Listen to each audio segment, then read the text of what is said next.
and controlling the people. You had a ship full of African men, women, and children who were at the mercy of the captain and all the sailors on that crew. And those men could have sex with anybody they wanted to. The women, the children, and the men. You had to see 3 months tied down with these white men. There ain't no women there for the most part. When they start bringing women, they weren't even bringing women. They were bringing girls between the ages of 6 and 15 and raping them all. But they also were raping the men. Same things are happening on the plantation to demasculinize the black man. Control the slave population is to rape a father in front of his sons, or to take the biggest, baddest black man on the plantation and do something horrible to him to completely humiliate and emasculate him so that people won't respect him anymore. And that still happens to this day. In the Caribbean, they had seasoning plantations, which were plantations used to break the slaves. And one plantation, or one place that had a lot of seasoning plantations, was Jamaica. And people have to wonder, what were they doing on these seasoning plantations that was worse than what was happening on the regular plantations?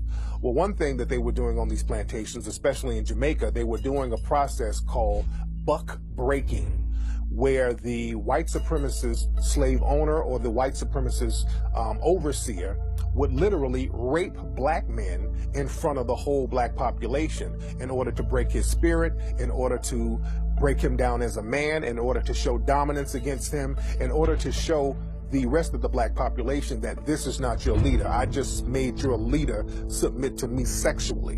And this happened a lot in Jamaica. This is why homosexuality is so looked down upon in Jamaican culture today.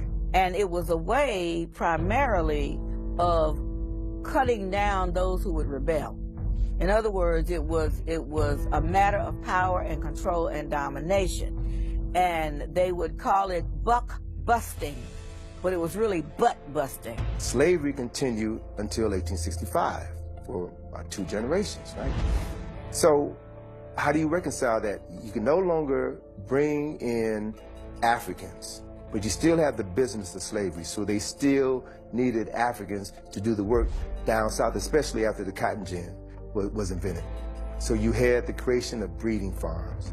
2 of the largest slave breeding farms in the United States were on the eastern shore of Maryland and right outside of Richmond, Virginia. They literally bred black people like cattle.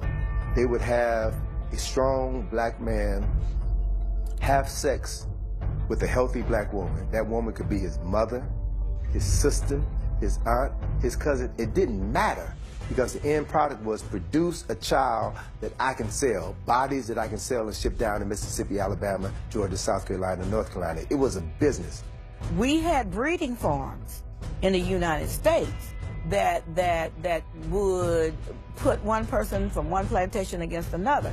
We even had a system where if you were a breeder, male on one plantation, and a female on another plantation, or even on the same plantation, even if you were mother and son, they would mate you. And so I tell a lot of my patients and a lot of my friends, you got to stop using the MF word, because that was a description of what actually happened when the paper bag would go over the head to put one breeder against another when they were related.